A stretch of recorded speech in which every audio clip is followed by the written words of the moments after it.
This is where most of my growth had come from. I was focused on doing these things and just making sure I am consistent with this. I really had to make sure that I kept the main thing, and I am the main thing. If I don't bring my vision to fruition, it will never happen. Nobody else in this world is created to do what I am created to do. And I'm the only person that can do it. And if I don't do it, it ain't gonna get done.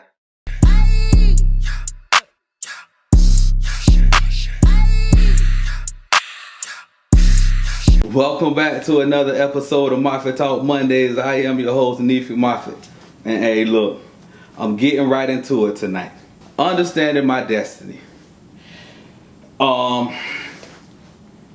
I had to really dig into understanding my destiny.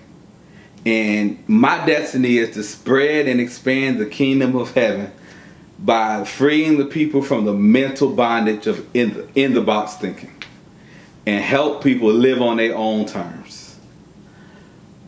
Lots of people just ride the wave because they are unaware that they can control the ocean. My vision for myself is to travel the world and speak about my lifestyle and how each person I talk to can live the life that they envision for themselves. That's all I see myself doing. That's all I want to do. Help people live the life that they want to live. And that's what I offer. That's me. And I had to believe I have the ability to fulfill my destiny, right? So, this one was a tough one for me. I was thinking that I believed that I could do it. But I wasn't doing anything to get to my destination. I was caught in the rat race of trying to be a good husband. But really, I was just using it as an excuse to maintain in my safe place.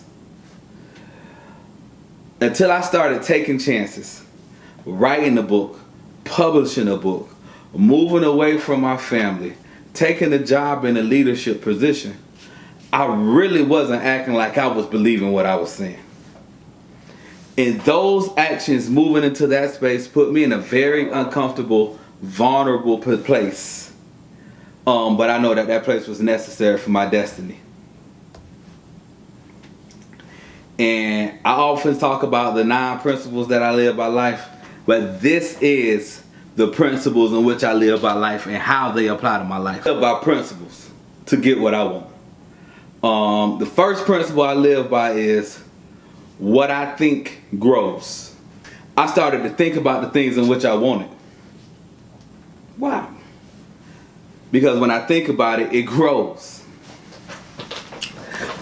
Another principle that I live by is cause and effect. Where I am today is because of the decisions I made previously. So I'm like, all right, let my decisions today be for how I want to live in the future. That one was mind blowing to me. Like, I never really realized that. My third one is use it or lose it. I started using my gift, my voice, to bring forth those things in which I had seen myself having. If I say power of life and death is in the tongue, I have to use that and speak life and watch life happens because of my words. I found the law of correspondence. And that's everything is created twice. Once mentally and then physically. So I had to see myself in my own mind where I wanted to be so that I can create it. The law of substitution. Things that are replaced are not eliminated. I started doing the things that I wanted, like writing, talking, having fun, instead of trying to eliminate boredom and complaints. But man, I'm tired. Nah, just do more of what I wanted to do. And by doing that, that's going to grow the space for the things I don't want to do. So now In my whole cycle, I'm only doing things that I want to do. That's the law of substitution. The law of belief. Anything I believe with feelings will come to pass. I think it's said in the Bible, as a man thinketh in his heart, so is he. I had to break stuff down. I don't know them. It's the only TH I know is my name. And I don't even say that. That's why y'all call me Nefi. Because my first name ends with a TH. But anything I believe with feeling will come to pass. So I started feeling what I believe. The law of attraction. I started becoming myself. And the law of attraction states that we attract what we are, not the opposite. And that was a reality to me. Like, man, the things in which I have in life is the things that I'm attracting. And if I don't want these things in life, I have to become what it is that I want. And that was the law of attraction which helped me become the man who I am today. And the law of compensation. The attitude in which you give is the manner in which you receive.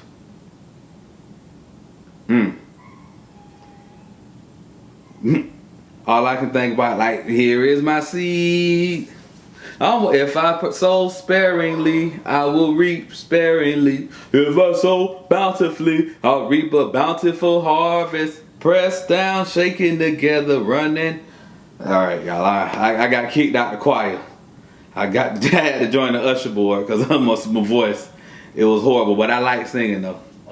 But the law of compensation, man, the attitude in which you give. I said, if I'm going to do it, I'm going to do it with a great attitude. And I'm only going to do what I want to do. So I'm only doing what I want to do. So there's no reason not to have a great attitude in when I'm doing what I do. All right. So now I have all that mumbo jumbo, all the principles and everything else. And now I had to come up with a plan. And this is my plan. My plan is to publish my book. From that, get interviews and speaking engagements. I use that momentum to build my speaking platform, to hire someone to get me speaking gigs. Books, as many as I can, as soon as I can.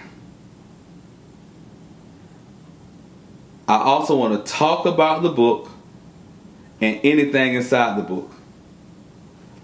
And then I want to write another book and repeat it until I can create the subscription platform.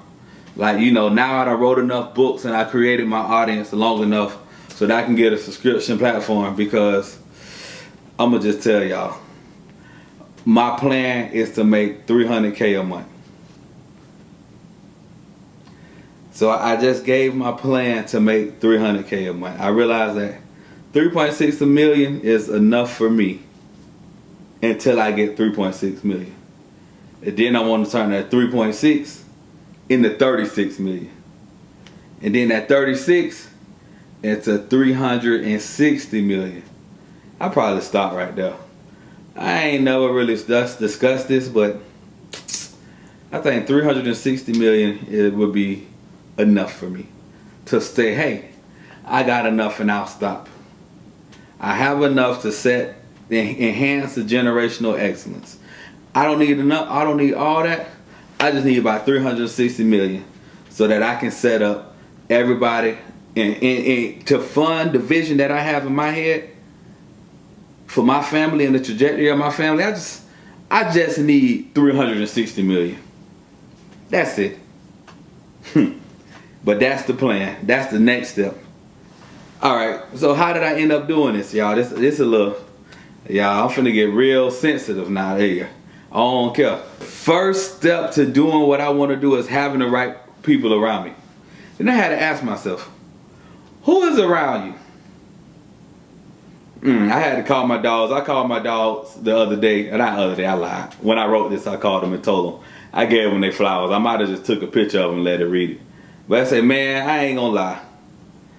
Lindell, Talvin, Squeaky, and Rob J are true assets to me.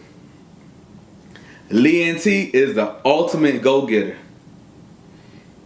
He gonna say, hey, don't talk about it, do it.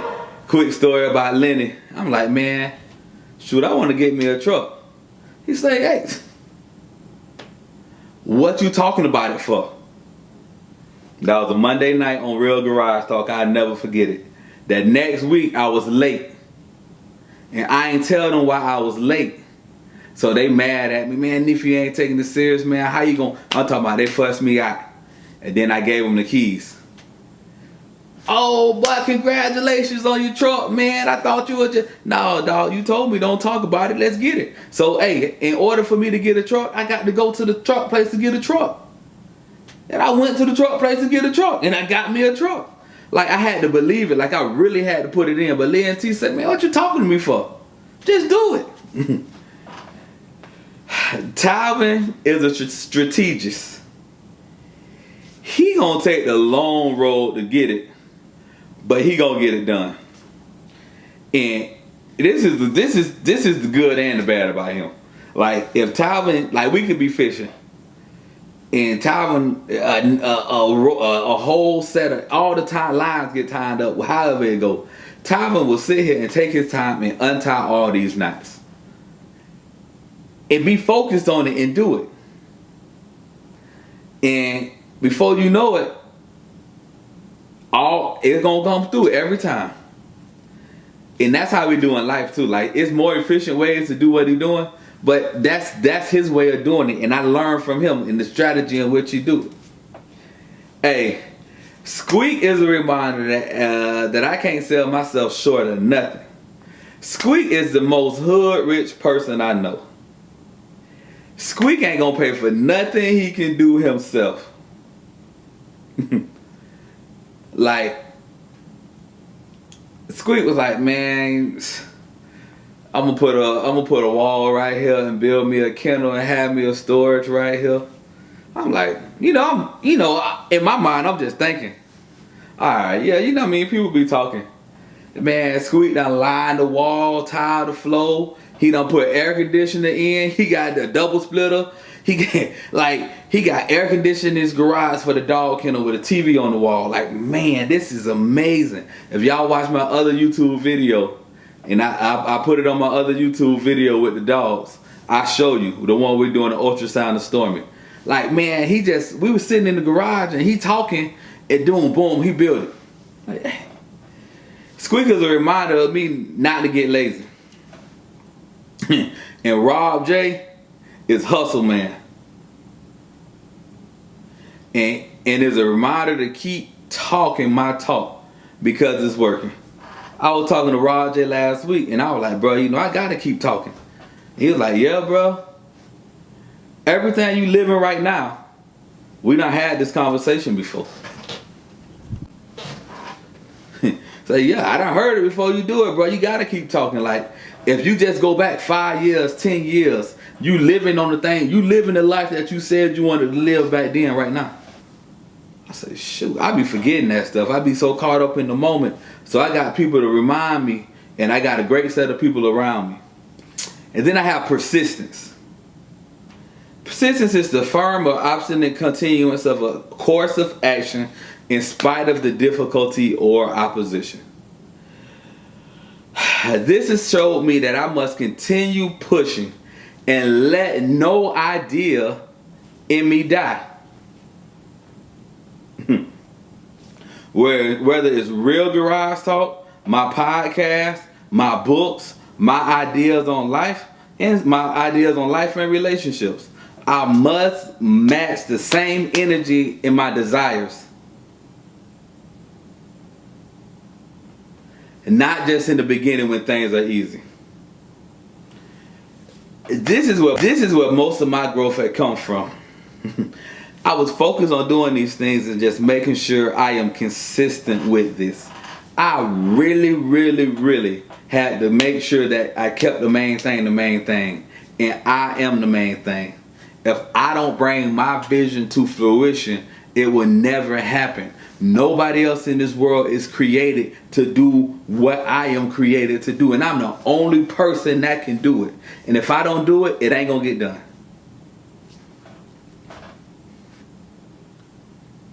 I had to persevere.